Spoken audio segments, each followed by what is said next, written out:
Let's get started. Number 10, the half-demon who kidnaps children. While American kids worry about getting coal, Austrian children have to worry about getting dragged to hell. Meet Krampus, a half-goat, half-demon creature covered in black fur with horns, fangs, and a tongue that hangs down to his chest. He shows up on December 5th, the night before St. Nicholas Day, to deal with naughty children.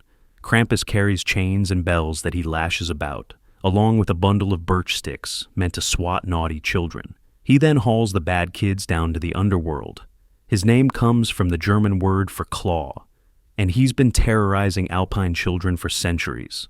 In Alpine Austria and some parts of Germany, this day was known as Krampusnacht, or Krampus Night, when adults would dress up as Krampus to frighten children at their homes.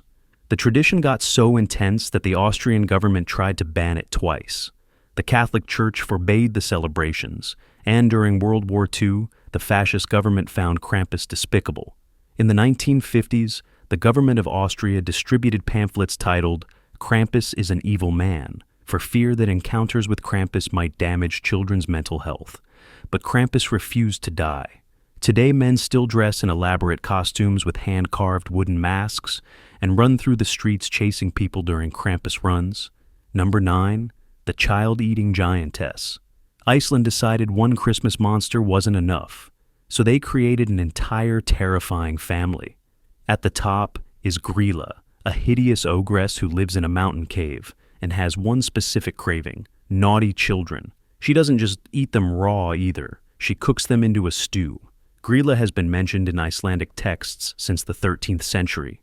Her appearance varies by region, but descriptions include having anywhere from 3 heads to 15 tails, to goat horns growing from her ears. She would send her sons into town, where they would snatch unruly children and bring them back to be cooked in a stew. Parents used her as a threat for so long that in the 18th century the Parliament of Iceland actually outlawed the use of her legend as a scare tactic. The government literally had to step in and say, "Stop traumatizing your children with tales of a child-eating mountain troll." Number 8, the fashion police cat that eats you. Grýla has a pet, and it's somehow worse than she is. The Yule Cat is a massive vicious feline that roams the Icelandic countryside during Christmas, looking through windows to check what you're wearing. This cat will eat you if you don't get new clothes for Christmas. That's right. No new sweater? Your dinner. The tradition was likely created to motivate workers to finish processing wool before the holidays. Get your work done, get new clothes, don't get eaten by a giant cat. Old poems describe the Christmas cat with verses that translate to, "If they heard his meow outside, everyone was immediately unhappy." Everyone knew he hunted people, and he did not want mice. Today, Reykjavik erects a massive glowing Yule Cat installation every December. It's oddly beautiful for something that exists to devour poorly dressed people. Number 7, the 13 trolls who come one at a time. Grýla and the Yule Cat don't live alone. They share their cave with Grýla's 13 sons, the Yule Lads. They are a group of mischievous pranksters who steal from or harass the population, and all have descriptive names that convey their favorite way of causing trouble. They come to town one by one during the last 13 nights before Christmas. Their names tell you everything you need to know: spoon licker, door slammer, sausage swiper, window peeper. One steals your milk, another hides in your rafters. They arrive one per night, starting December 12th, leaving gifts in children's shoes if they've been good. But originally they weren't gift givers at all. They were kidnappers of children who misbehaved during the Christmas season. Stories about them were so terrifying that they were legally banned in 1746 because children were too scared to leave their homes. Number 6, the undead horse that challenges you to poetry. Wales has a Christmas tradition involving a real horse skull, decorated with ribbons, mounted on a pole, and carried from house to house by someone hidden under a white sheet. It's called the Mari Lwyd, and it's one of the creepiest things you'll ever see at Christmas. When the Mari Lwyd arrives at your door, you can't just ignore it. The lower jaw is fixed on a spring, which shuts the mouth with a loud snap, bringing the creation to life. The group demands entry through song, and you have to respond with improvised poetry. This back-and-forth rhyming battle can go on for an hour. If you lose, you have to let the skeletal horse into your home. The same horse's head was used annually, buried in lime to preserve it for most of the year, and dug up each December. Something about digging up a preserved horse skull every Christmas just feels appropriately nightmarish. Number 5. The butcher who killed 3 children.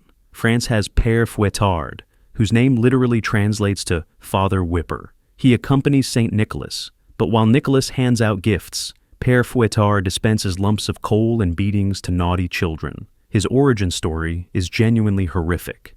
The most popular tale was first told around the year 1252. Père Fouettard was an innkeeper or a butcher who captured 3 boys on their way to a religious boarding school.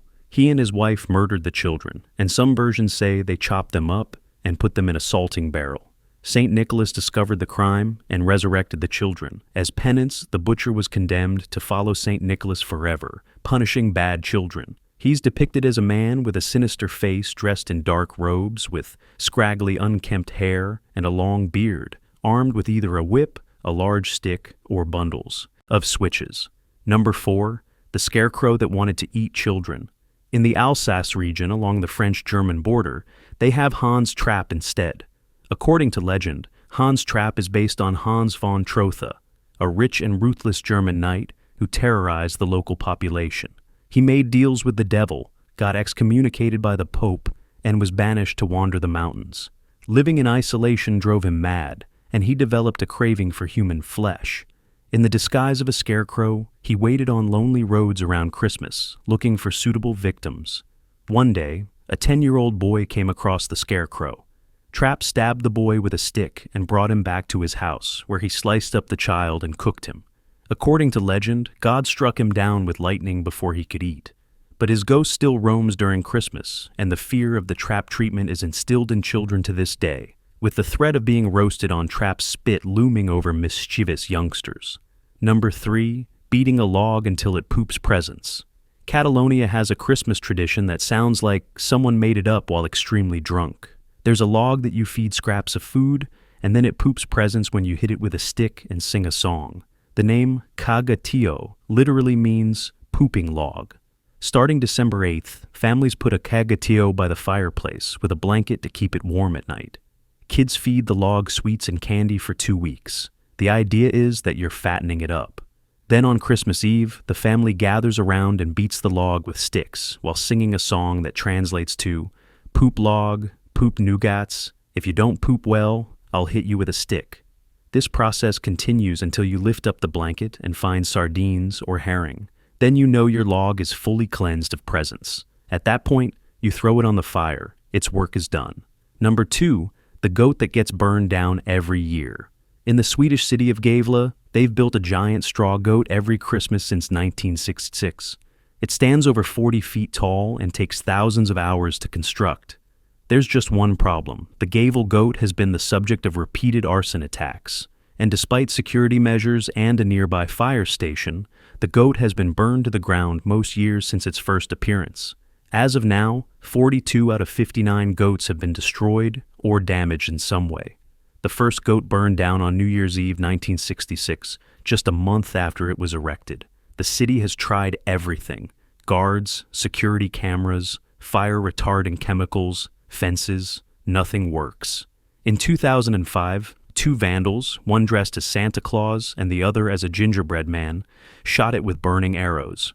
In 2001, a 51-year-old American visitor from Cleveland burned it down and spent 18 days in jail. The court confiscated his cigarette lighter, with the argument that he was not able to handle it. In 2010, someone tried to steal the goat with a helicopter. The goat has become a symbol of the eternal struggle between people who build things and people who want to watch them burn. Number 1, the belly-slitting Christmas witch.